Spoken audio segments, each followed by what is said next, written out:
दिनांक 24/8/2020। विषय सामान्य हिंदी काव्यखंड कक्षा 11। देखिए लंका दहन, तो पिछले वीडियो में आपने लंका दहन का दूसरा घनाक्षरी छंद पढ़ा था।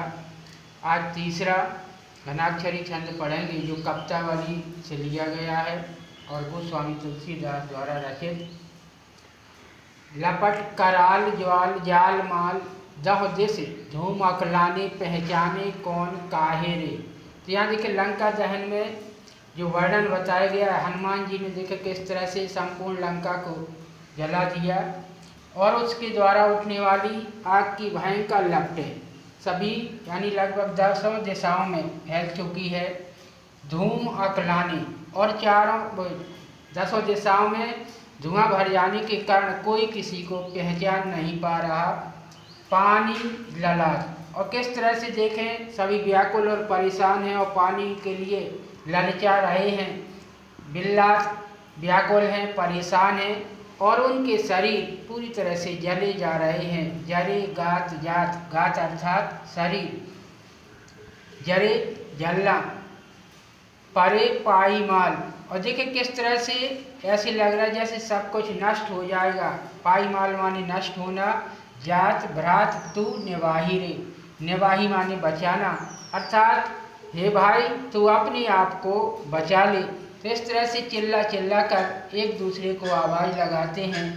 और यहाँ राक्षस और राक्षसनी देखिए किस तरह से एक दूसरे को चिल्लाते हैं। प्रिया तू पराही, इस तरह से पति के द्वारा पत्नी को कहा जा रहा है कि हे पत्नी तू अपने आप को बचा ले। और उधर पत्नी भी अपने पति अर्थात स्वामी को कहती है कि तू अपने आप को बचा ले, अर्थात यहाँ से भाग जा। इसलिए लिखा है नाथ नाथ तू पराही बाप बाप। और यहाँ देखिए पुत्र पिता से कहता है कि तू अपने आप को बचा ले, तू यहाँ से भाग जा। और इसी तरह से बाप पुत्र से कहता है और पुत्र पिता से कहता है पूत पूत तू पराही। इस तरह से पुत्र पिता से कहता है कि तुम यहाँ से भाग जाओ और अपने आप को बचा लो।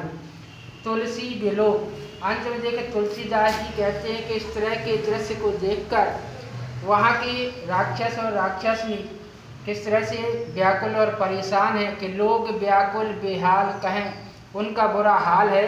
और बेहाल होकर कहते हैं, चिल्ला चिल्ला कर कह रहे कि ले ही 10 शीश, अर्थात हे रावण 10 शीश 10 सिर, तो 10 सिर वाले और अब 20 चक, अर्थात 20 नेत्रों वाली अपने ही सामने देखें, अपनी करनी का फल भोग ले, अर्थात अपने सामने उसका परिणाम देख रहा है। इस तरह से चिल्ला चिल्ला कर राक्षस और राक्षसनियाँ कह रही हैं।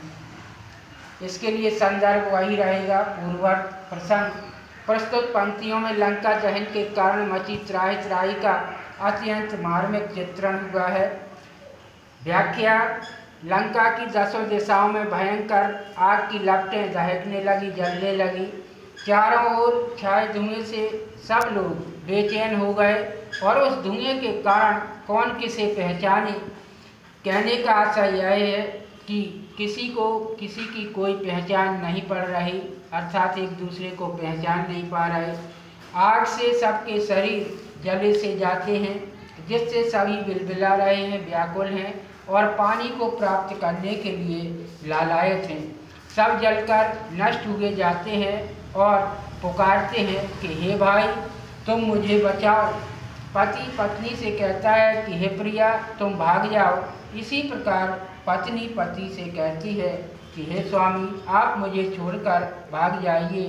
पुत्र पिता से कहता है कि पिताजी आप यहाँ से भागकर अपनी जान बचाइए। तब पिता कहता है कि नहीं बेटा तुम यहाँ से भाग जाओ। अंत में तुलसीदास जी कहते हैं कि इस प्रकार चारों ओर भीषण हाहाकार देखकर सब व्याकुल और बेहाल होकर कह रहे हैं कि हे रावण तू अपने 10 सिरों की 20 आँखों से अपनी करनी का फल भली भांति देख ले। काव्य सौंदर्य, रस भयानक छंद घनाक्षरी छंद, अलंकार पदमैत्री, अनुप्रास, प्रश्न और 20 अलंकारों का प्रयोग हुआ। भाषा ब्रजभाषा, शैली मुक्तक, शब्द शक्ति, अभिधा और लक्षणा। गृहकार प्रस्तुत पद्यांश की संदर्भ सहित व्याख्या एवं काव्य सौंदर्य लिखिए।